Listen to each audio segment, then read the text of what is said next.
Сегодня нам понадобится футболка, у меня белого цвета. Можно также подобрать кофейные, сливочные, бежевые, какие-то нейтральные, спокойные цвета, которые станут отличным фоном для нашей вышивки. В пяльце 20 сантиметров диаметра будет достаточно. У меня вот такие овальные. Дальше сами мулине нитки. Все нитки мулине каждого проекта я храню вот в таких отдельных пластиковых конвертах. Это очень удобно. Игла вам понадобится для 2 либо 3 сложений мулине. Те иглы, которыми пользуюсь я прикреплю вот здесь, артикул. Дальше еще про материалы. Если вы будете вышивать на трикотаже, на футболке, я рекомендую изнанку проклеить дублерином. У меня вот такой трикотажный тонкий дублерин. Если вы его никогда не покупали, не знакомы, то можете посмотреть поближе. Это такой нетканный материал, который тянется. С одной стороны он гладкий, у меня вот с этой он гладкий, а с другой стороны он имеет клеевое покрытие, которым как раз и нужно будет его приутюжить к изнанке нашей футболки. Для чего это нужно? Это нужно не только для эстетической стороны и какой-то красоты изнанки, но и потому что в этом наборе каваи есть срезанные петли. Я сейчас покажу, что это такое. Все вот эти милые пушистые элементы, они сделаны петельками, которые потом разрезаются. Поэтому, чтобы продлить срок службы вашей футболки и можно было спокойно стирать, не переживать, я рекомендую ее проклеить дублерином. С изнанки это будет выглядеть вот так. Совсем маленький нужен кусочек, он очень хорошо приклеивается, и футболка остается мягкой. Ну и, наверное, самое главное, это нужно распечатать рисунки на флизелине. У меня это водорастворимый флизелин для вышивки. Артикул здесь я оставлю. Почему я очень рекомендую его использовать для футболок? Потому что если вы будете запяливать футболку, то она будет неравномерно растягиваться, в каких-то местах провисать, и это будет очень некомфортно, особенно для начинающих. Я вырезаю дизайн немножко с запасом по краям, примерно сантиметр-полтора.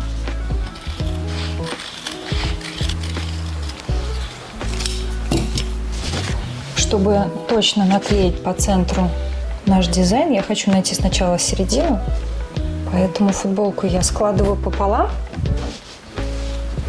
Когда я нашла центр, я отмечу его термостержнем, потом который уйдет при глажке. Он исчезает от тепла. Я вот здесь аккуратно просто помечу 2 раза.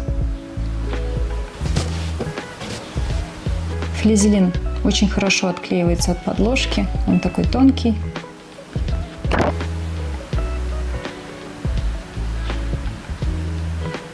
Чтобы убедиться, что текст будет ровно, я еще приложу линейку.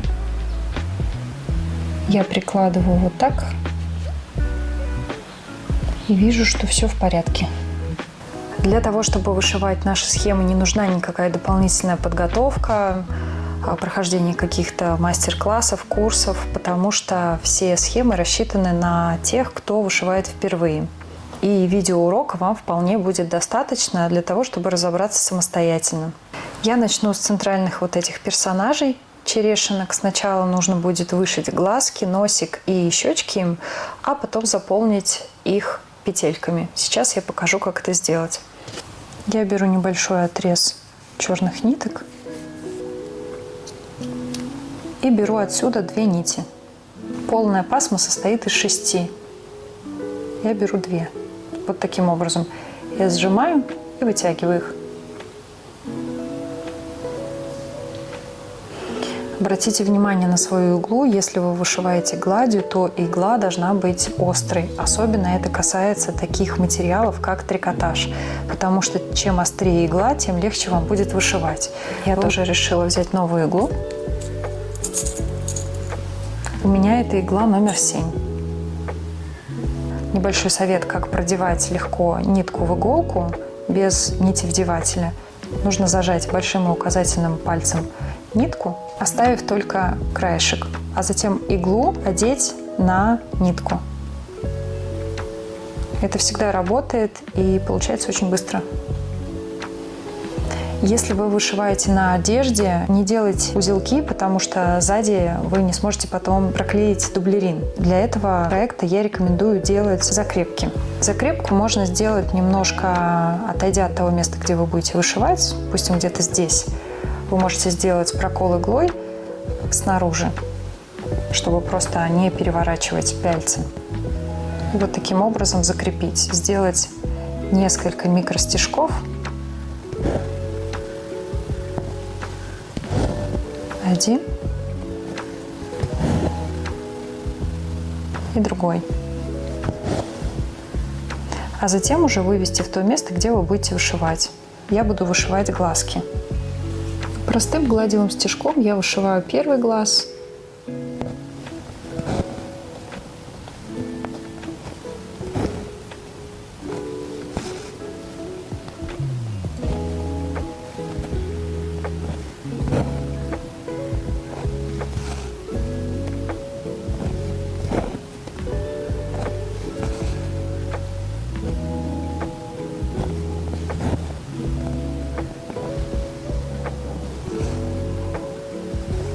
Теперь носик.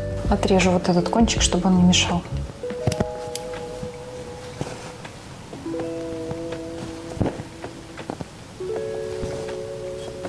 Тут же сразу ротик.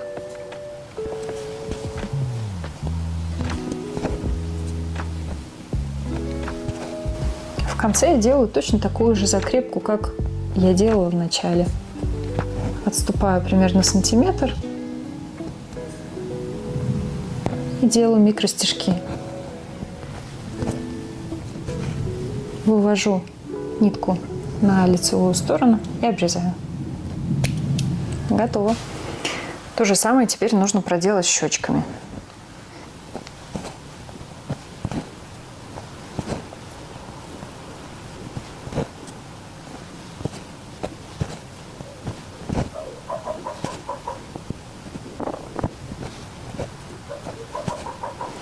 Петельки делаются довольно просто. Единственное, на что стоит обратить внимание, если петли будут срезанные, то делать их нужно в одном направлении. То есть, например, по горизонтали, либо по вертикали. Это нужно для того, чтобы потом было легко разрезать. Если они будут лежать, например, по форме, по кругу, то каждую петлю будет сложнее прорезать. Если они будут уложены в ряд, то можно сразу прорезать несколько петель.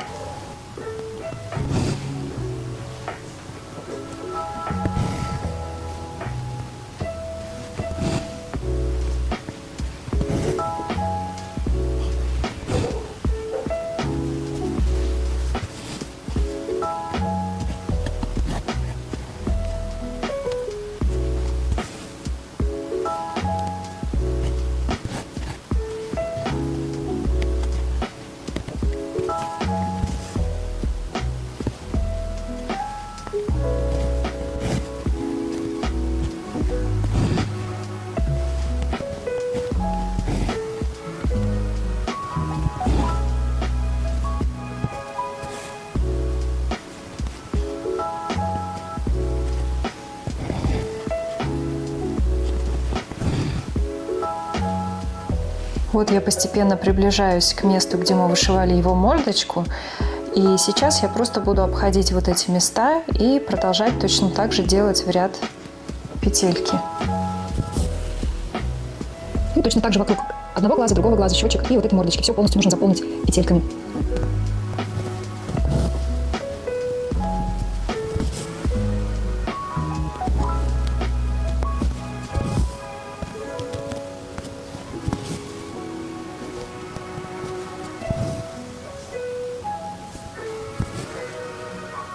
Вот такой результат у меня получился. Сейчас совсем не видно его глаз, но когда мы подстрижем, все изменится.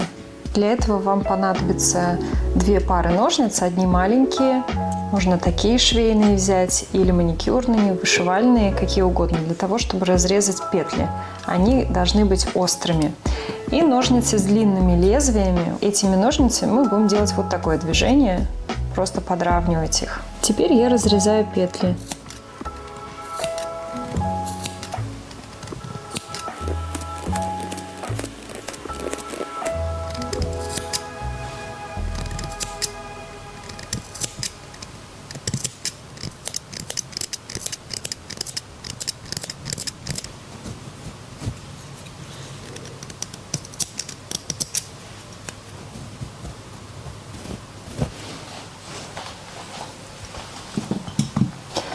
большими ножницами.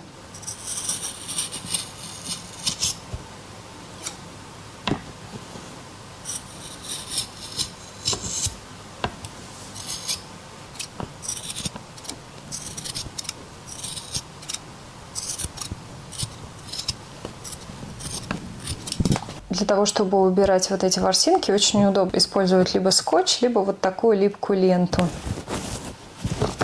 чтобы они не разлетались.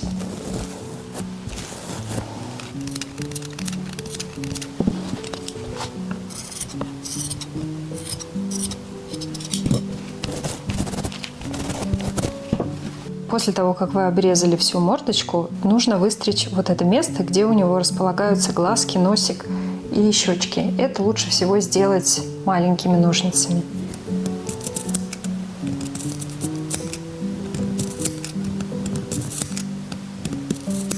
В местах, где щечки, тоже.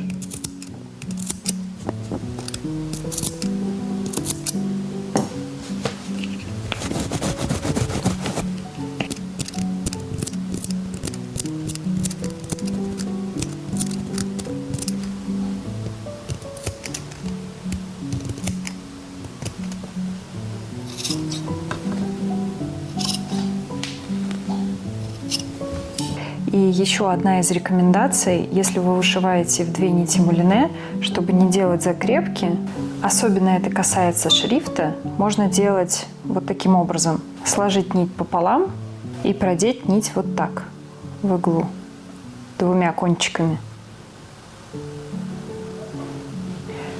Тогда первый стежок и будет закрепкой. Получается здесь такая петля, в которую войдет первый стежок и закрепит сам себя. Я делаю первый стежок.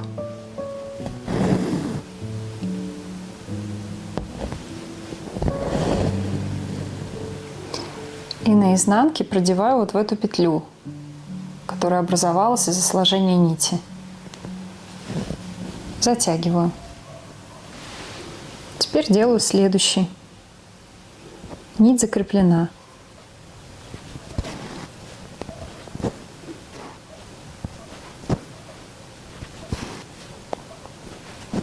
Стараюсь сделать стежки одинаковыми по размеру.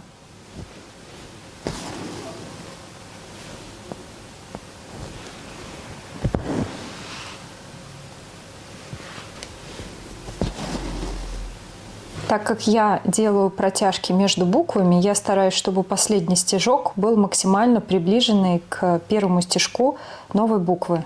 Ну, например, где-то здесь.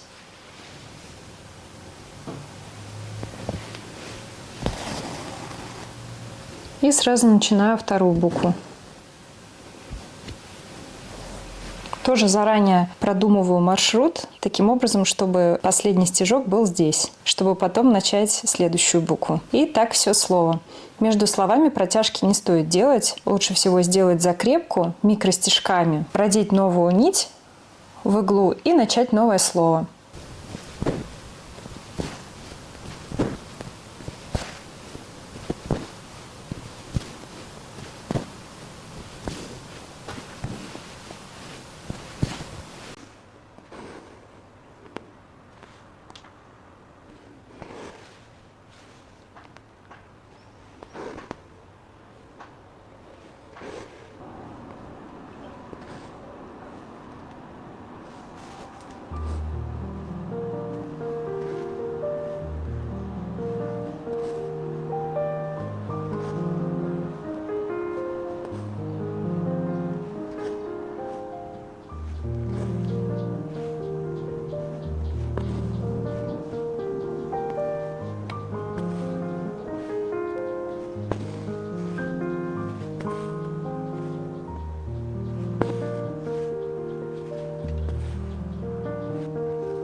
Можно делать короткие и длинные стежки, для того, чтобы форма получилась более округлая и не было наслоения стежков друг на друга.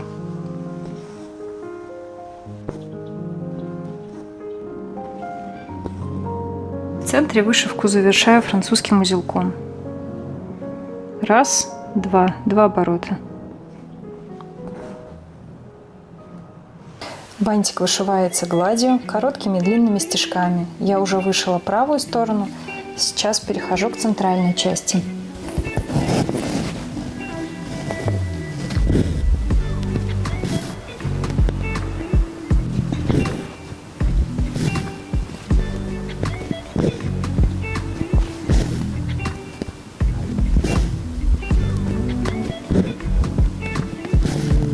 Теперь я буду заполнять вот эту верхнюю петельку. Буду делать короткие длинные стежки. Чтобы край был ровный, каждый последующий стежок я буду делать предыдущий. Такой шов называется шов-раскол.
После того, как я вытащила футболку из стиральной машины, есть немножко здесь такие складки, замятия. Сейчас это все уйдет. Для этого я возьму полотенце махровое и буду гладить. Гладить футболку я буду с изнаночной стороны. И вот в это место, где вышивка, подложить махровое полотенце. Это нужно для того, чтобы вышивка осталась потом объемной. Когда вы будете проглаживать здесь, вышивка не будет встречать твердую поверхность, а она будет проваливаться вот в это махровое мягкое полотенце. И вот эти элементы объемные, они останутся объемными. После того, как вас устроит результат и футболка будет полностью разглажена, нужно будет взять дублерин, о котором я говорила в самом начале, подготовить вот такой небольшой кусочек. Вот я отрезала. У меня трикотажный дублерин тонкий. Вот он немножко тянется. Нужно внимательно посмотреть, где клеевая сторона, а где нет. Можно немножко вот эти кончики все обрезать, чтобы они не просвечивали. И я приложу кусочек дублерина и проклею его с помощью утюга.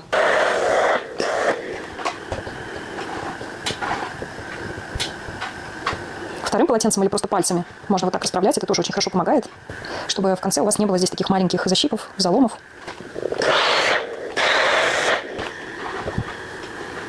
Носиком утюга можно прогладить в таких труднодоступных местах.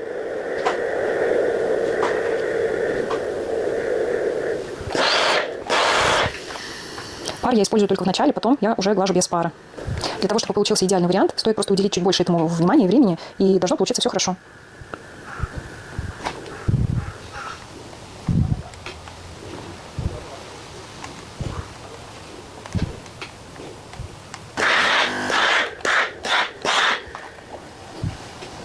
Теперь я проделаю все то же самое, только приклеивая вот этот дублерин. Проверяю пальцем, где клеевая подложка, где клеевая сторона. Проверяю. Стараюсь расположить ее симметрично. И буду приклеивать ее с помощью утюга.